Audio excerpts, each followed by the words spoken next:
Assalomu alaykum. Musofir shahriga ketmoqchi, qaytmoqchi bo'lgan akalarimiz, mana xudo xolasa pasatkalarimiz tugagan.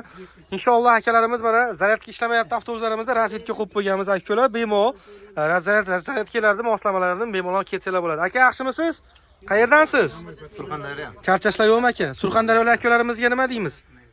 Surxondaryolikka hammaga mana shunday davlat tomonidan qo'ygan avtobuslarga ketishingizni tavsiya Nechinchi ketishingiz aka bunda? qilaman. 3-ketishim. 80 nomer bilan gaplashib. Akalar, ko'rib turibsizlar, men hali nomerni aytganim yo'q, o'z 880 mana xudo xolasa. Akalar 880 xizmatda bemalol telefon qilib kelaverasizlar. Mana shu videoda ko'rib turgan akalarimiz ham bemalol aloqadamiz, ko'ryapsizlar, orqa sidinalarimiz pustoy.